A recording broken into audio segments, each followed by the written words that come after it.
বিসমিল্লাহির রহমানির রহিম। সবাইকে সালাম জানাই এবং সবার সুস্বাস্থ্য ও দীর্ঘায়ু কামনা করে আজকে একটা ভিডিও নিয়ে আসলাম।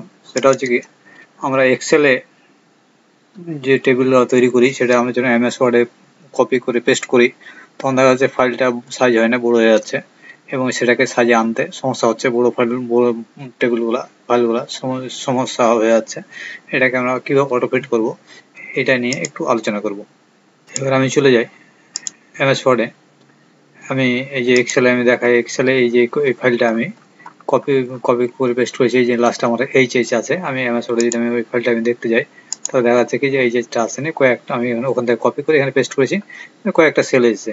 এখন এটা পুরাটা যদি আমি এখানে আনি তাহলে আমি কি করব, এটা যে আমার এসেছে কিন্তু সাইজ হয়নি।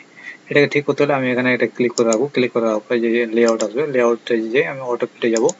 অটো ফিটে যাবে এই অটো ফিট টু উইন্ডোজ, এখানে এই যে দেখেন অটো ফিট অনুযায়ী যে এইচ আমি যখন দেখালাম সবগুলো এখানে চলে এসেছে। এই যে আমার এই সম্পূর্ণ পাতার মধ্যে চলে এসেছে। এখন দেখা যাচ্ছে কি যে এখানে ওখানে হেডার আছে, এখানে হেডারটা নাই। এখন এই হেডারটা যদি না থাকে তাহলে আমি এটা কি করব, তাহলে আমি এটাকে আমি এখানে ক্লিক রাখবো। ক্লিক রাখার পর আবারও লেআউটে যাব। লেআউটে যাবে যে ডাটা আছে, রিপিট আছে, রিপিট হেডার। এই যে এখানে আমি চলে যাব, দেখেন এই যে রিপিট হেডার হয়ে গেছে, আর একটাতে প্রায় হেডারটা চলে এসেছে। এখন যদি আমি হেডারে দুইটা লাইন যদি ব্যবহার করতে যাই তাহলে আমি কি করব, আমি একটু দেখার জন্য এইটাতে আমি যাই, এটাতে শুধু যাব ডিজাইনে যে এই যে আমি একটু শেডিং করে দেবো, শ্যাডো করে দেবো। আমি একটু লাল কালার দিয়ে দিলাম। এটা একটা আমি ধরলাম যে লাল কালারটা একটা হেডার। এটাকে আমি এখন অন্য পাতায় নিয়ে যাব। তাহলে আমি দুইটা লাইনকে আমি সিলেক্ট করে নেবো। সিলেক্ট করে নেবো, আবারও লেআউটে যাব। লেআউটে যাবার রিপিট হেডার টু রো।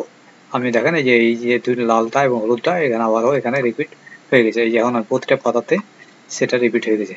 এইভাবে আমরা হেডারগুলো সংযুক্ত করবো এবং টেবিলগুলো অটোফিট করতে পারবো। এখানে হাইট ওয়াইট আছে, সেটা আমরা দেখা যাবে। এখানে যেমন আরেকটা জিনিস আছে যে ফিক্সড কলাম ব্রেক করে দিতে পারবো আমরা, যে একটা কলাম আমরা ব্রেক করে দিতে পারবো। এগুলো নিয়ে আলোচনা করছি না, আমি শুধু এটা নিয়ে আজকে আলোচনা করছি। এবং আরেকটা নিয়ে আমি আলোচনা করবো, সেটা হচ্ছে কি, আমরা যদি কোনো একটা প্যারাগ্রাফ লিখি, এই লেখার পর যে আমরা টেবিল নিলাম, এই টেবিলটা দেখা গেছে কি অন্য পাতায় চলে গেছে। এটা আমরা কিভাবে এক পাতাতে আমরা রাখবো। এখন এক পাতাতে রাখতে হলে আমি এখানে অন্য পাতায় গেছে, আবার আংশিক গেছে, পুরোটা আসে না। আমি এক পাতাতে কিভাবে রাখবো, তাহলে আমি এখানে এটা সিলেক্ট করে দেবো। সিলেক্ট করার পরে এখানে হোমে রাখবো। হোমে রাখার পর এখানে প্যারাগ্রাফে যাব। প্যারাগ্রাফে যাওয়ার পর এই যে লাইনে যাব। লাইনে যাবে এই যে কিপ উইথ নেক্সট, আমি এখানে কিপ উইথ নেক্সটে ক্লিক করার পর ওকে দিলাম। এই দেখেন এই আমার পাতাটা নিচের পাতায় চলে গেছে। তাহলে আমি একটা পাতাতে আমার টেবিলটা হয়ে গেল। এইভাবেই আমি কাজ করতে পারি। বিষয়টা যদি আপনাদের ভালো লেগে থাকে অবশ্যই আমার চ্যানেলটা সাবস্ক্রাইব করুন আর লাইক দিবেন। আমি সবার সুস্বাস্থ্য দীর্ঘায়ু কামনা করে এখানে শেষ করছি।